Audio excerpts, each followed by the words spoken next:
কতজনরে পিরিয়ে দিলাম তোমার আশায়, তুমি আজ মুগ্ধ হলে অন্যের ভালোবাসায়। কথাটা যখনই মনে হয় তখনই হৃদয়ের মধ্যে হাজার হাজার প্রেমিকের নাড়া দিয়ে ওঠে। বাস্তবতার ভিড়ে হারিয়ে ফেলেছি তোমায়, রাতের অন্ধকারে নীরবে সে হারিয়ে ফেলাটা কাঁদায় আমায়। সত্যি কথা বলতে আমরা যখন একটা রিলেশন করি তখন আমরা এত সিরিয়াস হই না। যখন আমাদের আস্তে আস্তে কথা বলা শুরু হয়, আস্তে আস্তে একসাথে হাত ধরে চলা শুরু হয়, তখন আমরা একজন আরেকজনকে ছাড়া বাঁচবো না এরকম একটা অনুভূতি কাজ করে সবসময় আমাদের মধ্যে। আমরা একজন আরেকজনের জন্য জন্মিয়েছি এরকম একটা চিন্তা আমাদের মধ্যে সবসময় কাজ করে।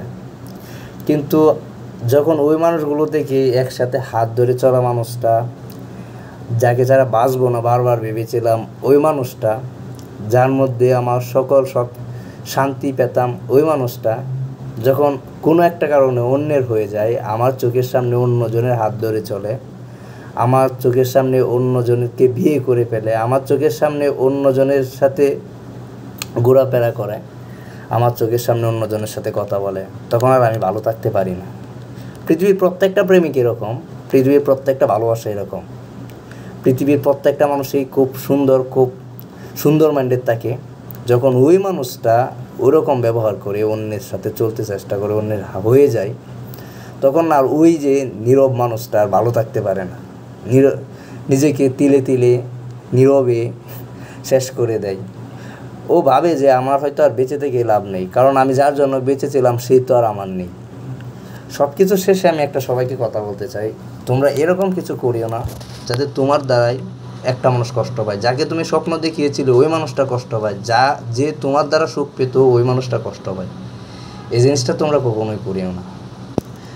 তুমি দেখো, আজকে যে মানুষটাকে তুমি কাঁদাচ্ছ, কষ্ট দিচ্ছ, ওই মানুষটা হয়তো বিধাতার কাছে তোমার ভালো দোয়া করবে, ভালো থাকুক, সে ভালো থাকুক, সে আমাকে ছাড়া ভালো থাকতে পারলে সে ভালো থাকুক, সে ভালো থাকতে অন্যের হয়ে গেছে সে ভালো থাকুক, সে আমার একদিন আপন ছিল, আল্লাহ তাকে তুমি ভালো রাখিও। যে মানুষটা যদি এরকম দোয়াও করে, কিন্তু ওর মনের যে একটা অভিশাপ, ওই জিনিসটা কিন্তু তোমাকে তিলে তিলে কষ্ট দিবে। তোমাকেও একদিন কেউ এরকমভাবে কাঁদাবে, তোমাকেও কেউ একদিন এরকমভাবে ছেড়ে চলে যাবে, তোমাকেও কেউ অনেক আপন হওয়ার স্বপ্ন দেখিয়ে অনেক পর হয়ে চলে যাবে।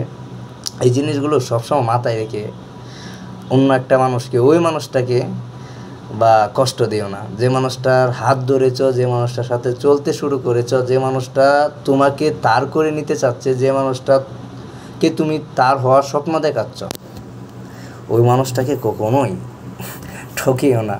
ওই মানুষটা ছাড়া অন্য কারোর সাথে কখনো ঘর বাঁধার স্বপ্ন দেখিও না। ওই মানুষটা ছাড়া ওই শহরটা ঘুরতে কখনো আর স্বপ্ন দেখিও না। মানুষের রিজিক হচ্ছে মানুষের সফলতা সব কিছু উপরওয়ালার হাতে। তুমি আজকে অন্যের সফলতা দেখে অন্যের সাথে চলছো, ওই মানুষটা যে সফলতা থেকে ব্যর্থ হবে না তার কোনো কিন্তু স্থায়ী জিনিস নাই, তুমি স্থায়ীভাবে বলতে পারবা না। তো কেন তুমি ওই মানুষটাকে এত স্বপ্ন দেখিয়ে তুমি আজকে সফল ব্যক্তির পিছিয়ে ঘুরছো, আজকে সফল ব্যক্তিটাই তোমার আপন মানুষ এরকম ভাবছ? তো ব্রাদার অ্যান্ড সিস্টার, যাকে যেভাবে ভালোবাসছেন, যার সাথে একবার হাতটা ধরছেন, আশা করি তার সাথেই থাকেন। যদি সুখ থাকে কপালে, যদি বিধাতা সুখ লিখে থাকে, তাহলে ইনশাল্লাহ সুখ পাবেন। তো brother and sister, have a good day.